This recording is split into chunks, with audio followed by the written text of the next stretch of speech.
বিসমিল্লাহির রহমানির রহিম। হে সমস্ত জগতবাসী, এতে আমি অন্য ধর্মের লোক বুঝি না, নিজের ধর্মের লোক বুঝি না, সকল স্তরের লোককে সামনে রেখে আজকে সূরা ইয়াসিন থেকে আলোচনা করব ইনশাআল্লাহ।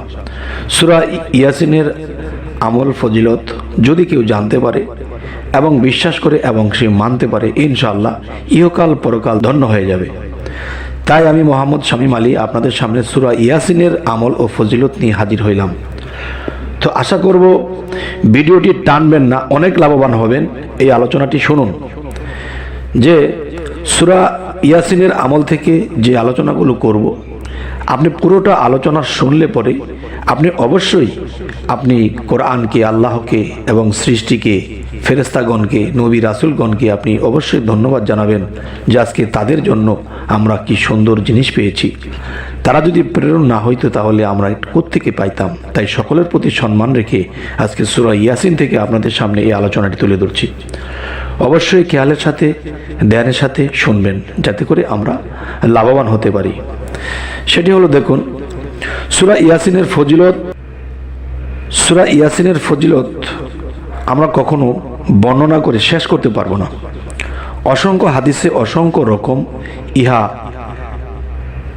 ফজিলতের কথা বর্ণনা করা হয়েছে। তবে এক হাদিসে অত্র সূরাকে কোরআন মজিদের হৃদয় বলিয়া উল্লেখ করা হয়েছে। সুবহানাল্লাহ, আলহামদুলিল্লাহ। এরপর আরো একটি হাদিসে বর্ণিত করা হয়েছে যে রাত্রে খালেস নিয়তে অত্র সূরা ইয়াসিন পাঠ করিয়া নিদ্রায় গেলে সম্পূর্ণ নিষ্পাপ হয়ে সে জাগরিত হবে। আলহামদুলিল্লাহ। অত্র সূরা ইয়াসিন পাঠকারী জন্য কিয়ামতের দিবসে মুক্তির ফয়সালা করিবেন আল্লাহ। আবু দাউদ, ইবনে মাজাহ। এবার আসব, অন্য হাদিসে বর্ণিত রহিয়াছে যে ইহা মৃত্যুর সময় উপস্থিত হইলে তাহার নিকট বসিয়া অত্র সূরা পাঠ করলে ইহাতে মৃত্যুর কষ্ট লাঘব হবে, মৃত্যুর কষ্ট খুবই কম হবে, এবং ইহা কবরের নিকট বসিয়া পাঠ করিলে মৃতের কবর আযাব মাফ হইয়া যায়। আবু দাউদ, ইবনে মাজাহ।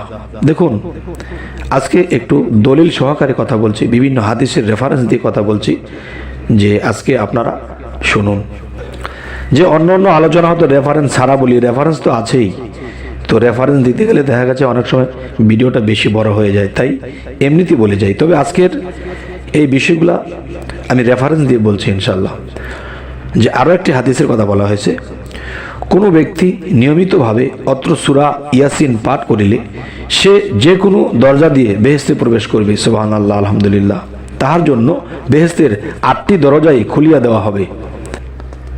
এবার আসি, হযরত রাসূল কারীম সাল্লাল্লাহু আলাইহি সাল্লাম বর্ণনা করিয়াছেন যে কেহ একবার এই সূরা পাঠ করিলে তাহার আমল নামায় 10 বার কোরআন শরীফ খতম করার সওয়াব লিখিয়া দিবেন। সুবহানাল্লাহ, আলহামদুলিল্লাহ।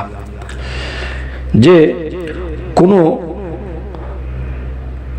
রোগ ব্যাধির সময় ইহা পাঠ করিলে আল্লাহর রহমতে তাহা হইতে মুক্তি লাভ করা যায়। আলহামদুলিল্লাহ। সূর্যোদয়ের সময় এই সূরা পাঠ করিলে অভাব অনটন দূর হইয়া যায়, শীঘ্রই তিনি আল্লাহর তরফ হইতে ঐশ্বর্যশালী হবে এবং সম্পদশালী হবে।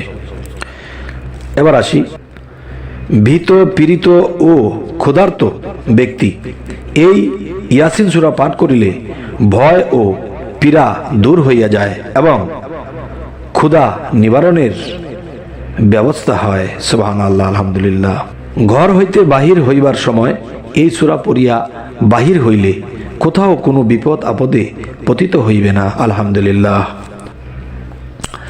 পাগল ব্যক্তির উপরে এই সূরা পড়িয়া দম করিলে বা ফুঁক দিলে আল্লাহর রহমতে ওই পাগল ব্যক্তির অসুস্থ থেকে তিনি সুস্থতে পরিণত হবে।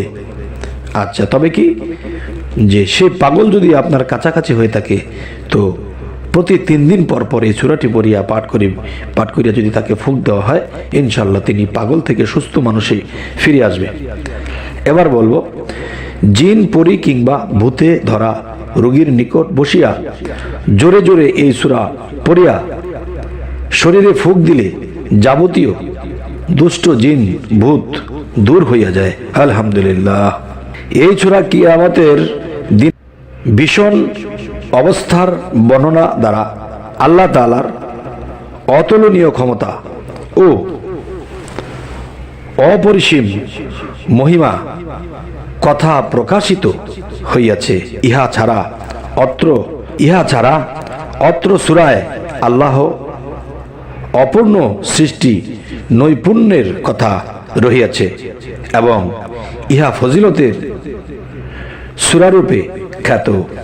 অত্র সূরা সদা সর্বদা পাঠ করিলে দুনিয়া ও আখিরাতের যাবতীয় বালা মুসিবত হইতে নিরাপদ থাকা, যার ইহার বরকতে আল্লাহ তাআলা রুজিতে বরকত দেন এবং তিনি সুখ স্বাচ্ছন্দ্য লাভ করেন। অবশ্যই এই সুখ স্বাচ্ছন্দ্য পেয়ে অবশ্যই আল্লাহর ইবাদতে মশগুল থাকতে হবে।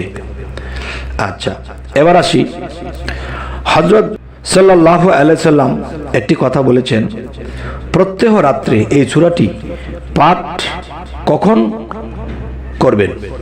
গভীর রজনীতে সূরা ইয়াসিন পাঠ করিলে কখনো আপনাকে অভাবে পতিত হবেন না এবং আপনার স্বাচ্ছন্দ্যে দিন কাটবে। অবশ্যই আল্লাহর ইবাদতে থাকতে হবে বিভিন্ন কাজের ফাঁকে।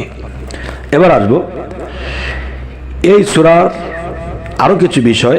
এই ইয়াসিন সূরার সম্পর্কে হযরত রাসূল করিম সাল্লাল্লাহু আলাইহি সাল্লাম এর বহু হাদিস বর্ণিত আছে। এখানে মোটামুটি কয়েকটি হাদিসের মর্ম উল্লেখ করিলাম। হযরত আবু হুরায়রা হইতে এটি হাদিস বর্ণিত আছে যে এই সূরা পাঠকারীর জন্য সূরাটি ততক্ষণ পর্যন্ত হেফাজত করিবে যতক্ষণ পর্যন্ত ওই ব্যক্তির ক্ষমা করা না হইছে।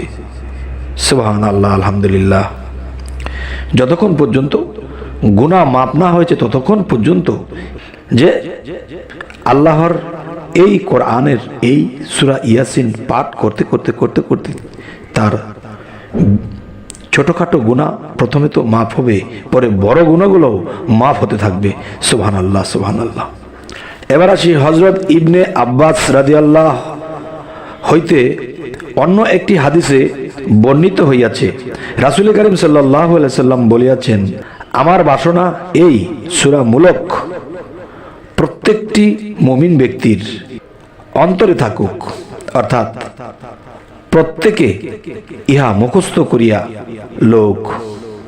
এবার আসি, হযরত ইবনে মাসউদ রাদিয়াল্লাহু হতে এটি হাদিস বর্ণিত হইয়াছে, কবরে যখন আযাবের ফেরেশতা মৃতকে শান্তি দিবার জন্য পায়ের দিক হইতে অগ্রসর হইতে থাকিবে, তখন তাহাকে বাধা দান করিয়া বলিবেন, তোমাকে আসিতে দিব না। তাহলে তোমাকে আসিতে দিব না, তখন পরে কি ঘটনাটি হবে? সেটি হলো, আমাদিগকে সঙ্গে নিয়াই এই ব্যক্তির সূরা মূলক পাঠ করিয়াছে।